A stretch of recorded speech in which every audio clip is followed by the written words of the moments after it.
What if the most powerful man in China carried a key for years and never used it? Not to a room, not to a vault, but to something far more personal. Xi Jinping received that key before his rise. It was symbolic. It was sacred. But it never opened anything. Until now. In this episode, we uncover the story behind the key that never turned. A forgotten doorway, a sealed room, and a silence that has lasted far too long. Because some doors are meant to stay closed, and others are just waiting for the right moment to be unlocked. The key with no lock. They said it was a gift, a ceremonial gesture, a token from one generation to the next. But the truth is, nobody really knew why Xi Jinping was handed that key, only that it happened behind closed doors, long before he became China's top leader. It was 2006. Back then, he was still rising, still navigating the complex maze of party ranks. The occasion wasn't public. There were no cameras, no press. Just a quiet gathering in a stone-walled room in Hangzhou. The key was presented in a black velvet box. No engraving, no note. Just a small, cold piece of brass with a faint scratch along its edge, like it had been used once, a very long time ago. They told him it belonged to Room 10. But no one explained where Room 10 was. She didn't ask. He simply accepted it, as he would accept many things in the years to come. He kept the key. Not on display. Not in a drawer. In his pocket. Every day. Every city. Every summit. Those closest to him noticed, but never spoke of it. A personal habit, they assumed. Or superstition. One aide said he used to touch it just before walking into critical meetings, as if to remind himself of something. Or someone. Years passed. The key never turned. Then one day, long after he had become General Secretary, an inventory specialist in the Presidential Materials Division came across an anomaly. An object listed in the transition archive logs with no entry number. Just a physical description, brass key, no tag, assigned but not activated. She flagged it for review. No one responded. She flagged it again. This time, the system removed the entry automatically. 3 weeks later, she was reassigned. No explanation. She never brought it up again. But the entry had sparked something. A question that began to circulate among the silent few who still monitored such things. What was the key meant to unlock? One theory pointed to an old government compound on the outskirts of Fujian. Long abandoned. Officially decommissioned. Yet its security logs still recorded monthly visits. No names, no clearance trails, just timestamps. And a single access point labeled Room 10, secured. A local caretaker said the door was always locked. Not electronically. Mechanically. It had a keyhole. But no key.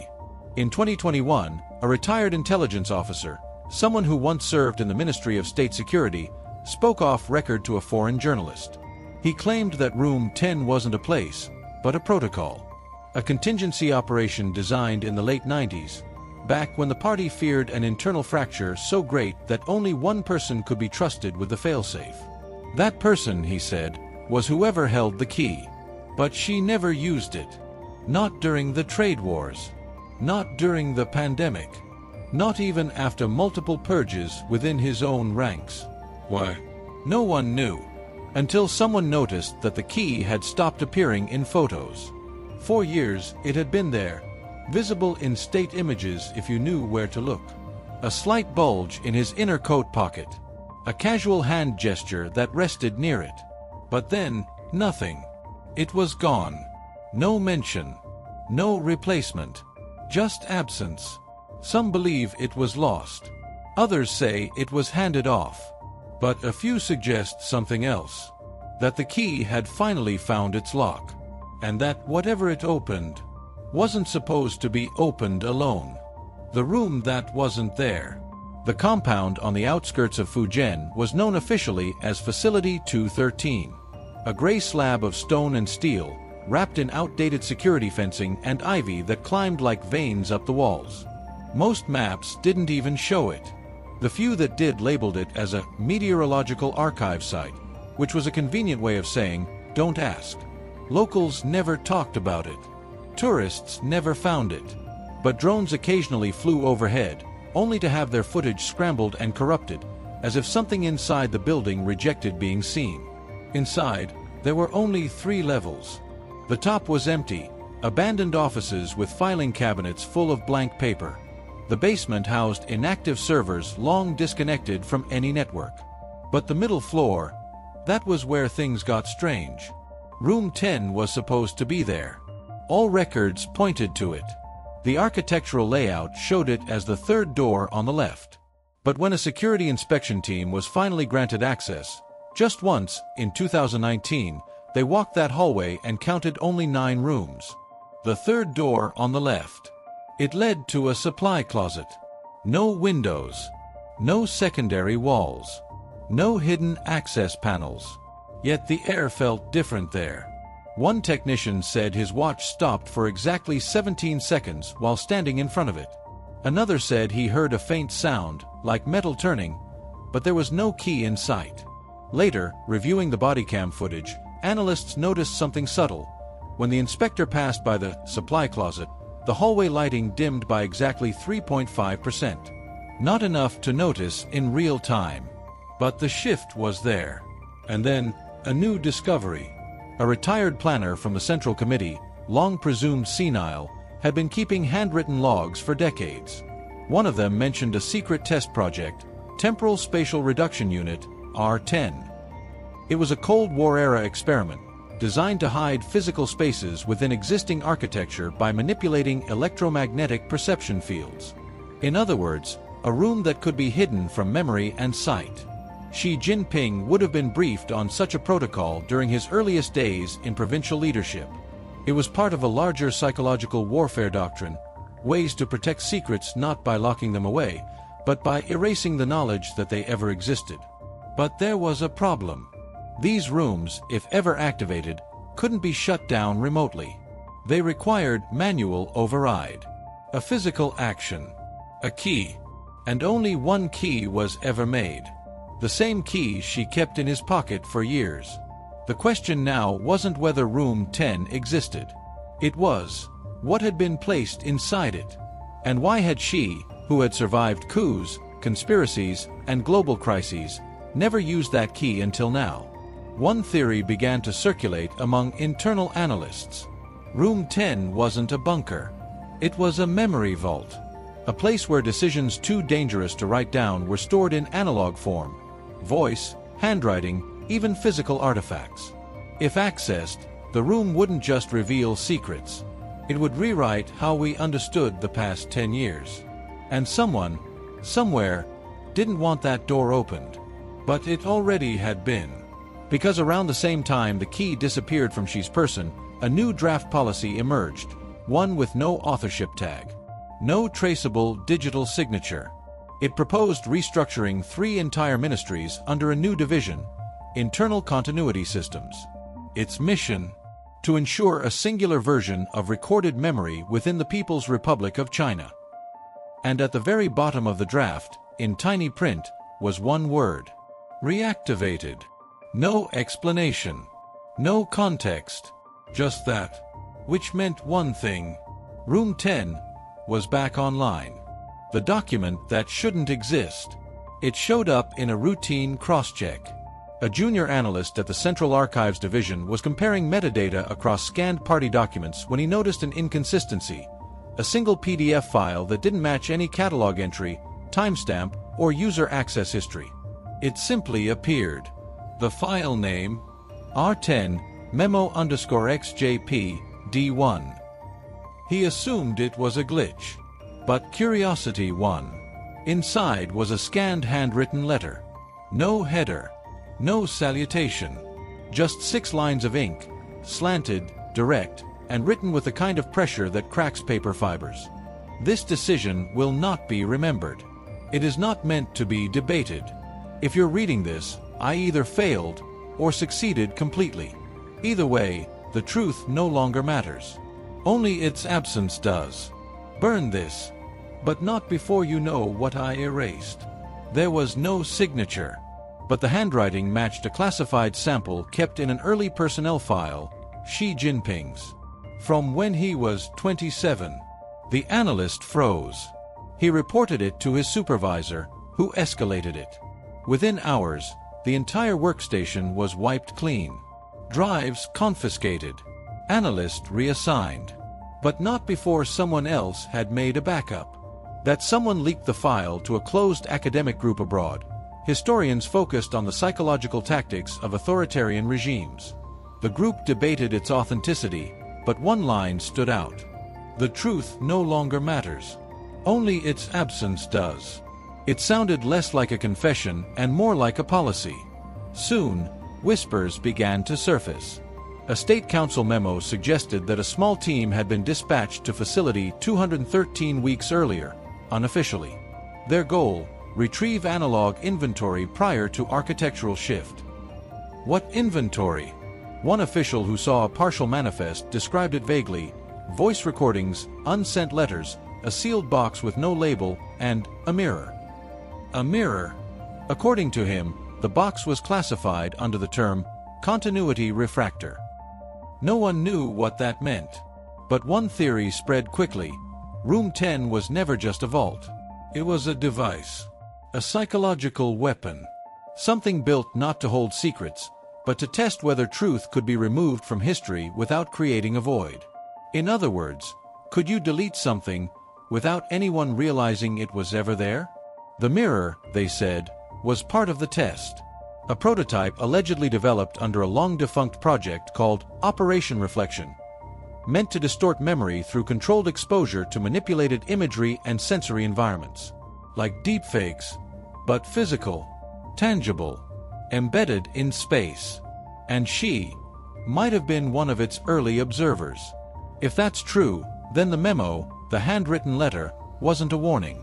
It was a control note, a signal to future handlers of the room. The experiment had either succeeded or gone too far. Then came the most troubling part. A recent reshuffling in the National Archives oversight structure gave a new division, Continuity Systems, access to a single storage unit deep below the Great Hall. The unit had been dormant since the 1980s. But now, according to leaked access logs, a single name was assigned supervisory clearance. J. Huang, Special Admin, R10 Archive. Huang Jun was one of Xi's most trusted legal strategists. But he disappeared from public view 6 months ago. No explanation. No reassignment. Just silence. And the logs showed something else. A second name had attempted access the following week. Access denied. Name: Xi Jinping.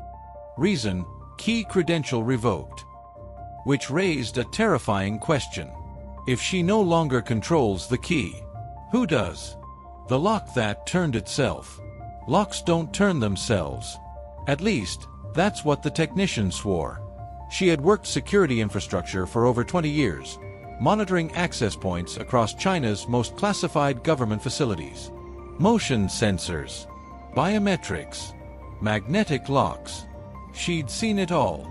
But what happened at Facility 213 didn't follow protocol. It was a Tuesday, mid-morning. The access logs showed no breach, no override. Yet the camera outside what should have been a non-existent room 10 captured a door handle turning. Slowly, deliberately. Then, the door opened. No one entered. No one left. But something changed. The hallway lights didn't flicker, they pulsed. Once, twice. Then stabilized. Like the system had rebooted itself, but without any digital input. When the technician ran diagnostics, she found no errors. What she did find was worse. The system no longer recognized room 10 as a physical location. Not erased. Not redacted. Reclassified. New designation: Continuity Influx Node, CI-10. In other words, not a room, but an event. And in that moment, the question shifted. It wasn't what had been inside room 10. It was what had been released from it. Back in Beijing, inside a secure conference chamber of Zongnanhai, a quiet briefing took place. Only 4 people were present, including Xi Jinping. On the screen was an image, grainy, low resolution, but unmistakable, a man standing just inside the now open doorway. His back was to the camera, but his posture was familiar. Too familiar. A facial recognition scan returned a 79% match with a man believed dead for over 2 decades. He Xiong, a former ideological architect within the party, once tasked with designing redundancy systems for political memory retention.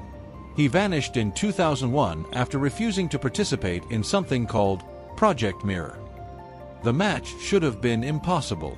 But there he was, standing in a place that no longer officially existed. One official in the room reportedly asked Xi, "Do you know who that is?" She didn't respond. Instead, he stood, reached into his inner coat pocket, and pulled out the key. Not the brass one. A new one. Smaller. Sleeker. Marked with a single character. Return. He placed it on the table, looked at no one, and said, "We were never meant to turn the first key. Now we've unlocked something that remembers more than we do." Then he left the room. That night, the central archive went dark. For 13 minutes, no data flowed in or out. When it came back online, 3 entire collections were gone. Not deleted. Unreferenced. No one knows what was in them. But days later, a former intelligence officer anonymously shared a fragment of a briefing note. CI-10 has stabilized. The anomaly mimics memory, but it is not memory. It reorders narrative priority in all observers. Continued exposure may result in reversal of decision-making sequences. The meaning, whatever was in Room 10 was now rewriting not just what people knew, but what they believed had happened. And not just in files. In minds. Some began to speculate that this wasn't a glitch or breach, but the activation of a long-dormant failsafe. A protocol designed to collapse consensus reality in the event that leadership became fragmented. She may have opened the door. But now the door opens itself. The silence that still pays rent. The room was empty. Not bare. Not abandoned. Empty in the way a question is. Open, unsettling, refusing to be filled. After the door to Room 10 opened, intelligence logs recorded no further physical entries. No one stepped through, no files were retrieved, no sensors tripped. But the silence that followed wasn't passive. It was active. Departments began issuing strange requests, archival resets, memory clearance audits, retroactive timestamps. Individuals were reassigned, but not to new roles, just out. Out of the structure. Out of the system. One by one, they stopped showing up on internal charts.